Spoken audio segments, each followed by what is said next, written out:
Hey guys, I got a quick video for you today. I thought I would cover one of my favorite accessories for shooting video. As you know, this channel is a lot about color grading, but to get the best possible image to color grade as well, exposure is the most important part of that. And as you might know with video already, we have to shoot with the 180-degree shutter rule. That means that for getting the best possible motion blur, you need to shoot with a shutter speed that is double your frame rate. That means, for example, when I'm shooting this talking head video, I'm shooting in 30 frames per second. That's my go-to frame rate. You can shoot 24, 25, 30 for just like normal talking stuff and like normal speed, and then 50, 60, 100 or 120, depending on if you shoot in PAL or NTSC, but nonetheless, you have to keep your shutter speed at that angle. And that means you already used 1 out of 3 option from the exposure triangle. If you don't know what that is, you basically have your shutter speed, your aperture, and your ISO that you can work with to expose your image.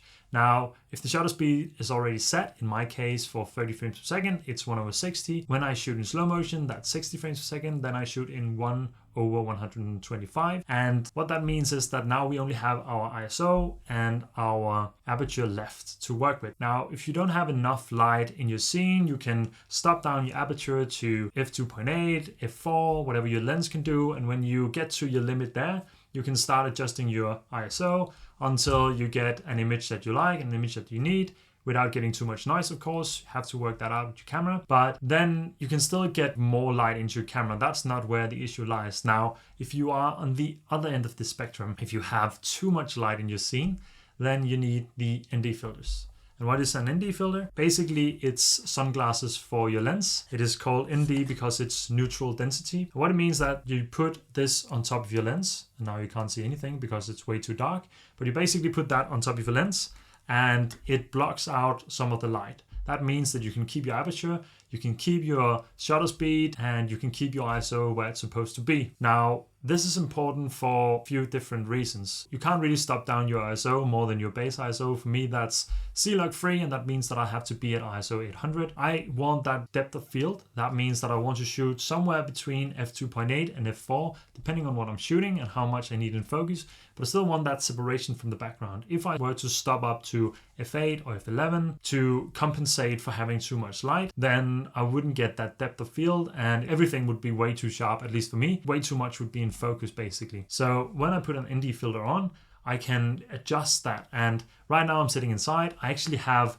light coming in from a window over here, and I do have a soft amount of light, and the sun is soon setting. So that means that I don't really need to put this ND filter on. I actually put my ISO up to 1600 just to show you in this video. But that meant that I could put this ND filter on, and what means that if I turn this, now you can see that it gets darker. And when I turn it back, now it's correctly exposed. Now I exposed for using this ND filter before I started recording, and that's why I put it on. Otherwise I probably wouldn't, because the light is fine. But if you are in a situation, especially when you're shooting outside, that's when I always have my ND filter on. That's when you need to stop down the light. And if you don't have the ND filter, then the only thing that you can do is step up your aperture, and then you lose some of that depth of field. Now you can get 2 types of neutral density filters or ND filters. You can get the fixed ones and you can get the variable ones. The ones that I have, as you just saw that I could turn it, is the variable one.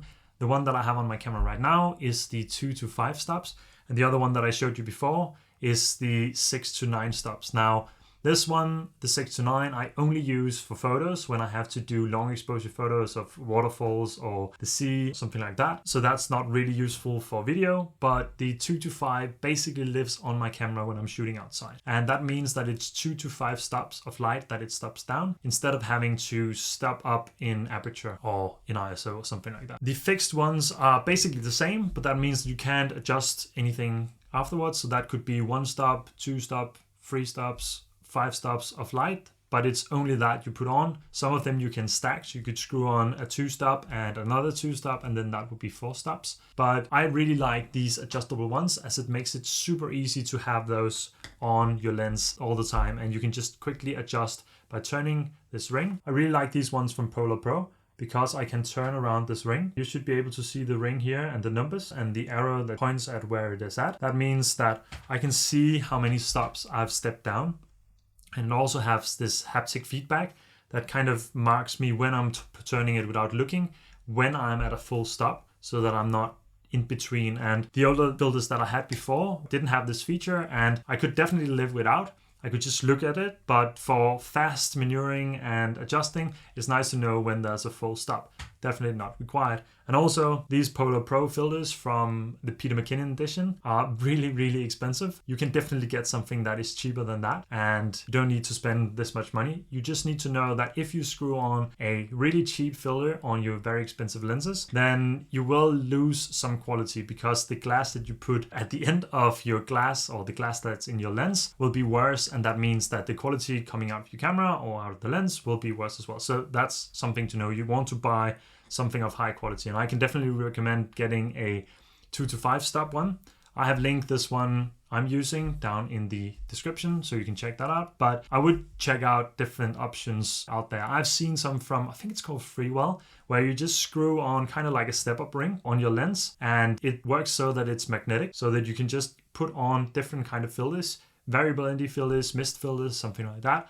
Put them on, and then you can easily take them off, because honestly, when I'm out in the field and shooting, these are also one of the most painful things to use if I have to screw them on and off. That's mostly when I shift between photos and video, and you can definitely shoot photos with one of these on, but for photos I would like to have a faster shutter speed, as I want it as sharp as possible, so I don't really want this sunglasses in front of the lens stand. And then one last thing that I would recommend is getting the largest size that you can. These ones are the 82 millimeters, which is the biggest size that I can get for these Polar Pro ones. Now, I'm fortunate enough that those actually fit perfectly on my 24-70 lens, but on my other lens, the 70-200, the filter thread is 77 millimeters, so I've bought a step-up ring, and that's why I would recommend you getting the largest size that you can, because then you can just buy the step-up rings for all your other lenses, and then it fits perfectly on top of all of them. Now, if I bought a 77 millimeters first for that other lens, and then I bought this lens, then I couldn't use that filter for this one, then I would have to buy another filter. Just a quick video today to cover ND filters. I thought it was very important. I'm going to make a video soon on how I expose my camera, because that's something that I often get asked, but I need someone to help me film it, and I think I want to do it outside as well. So it's coming soon, but I thought at least I would share with you why I'm using these ND filters and why they're so valuable to me. So that's it for this video, guys. Thank you so much for watching, and as always, feel free to leave a comment down below if you got questions, or if you got feedback, or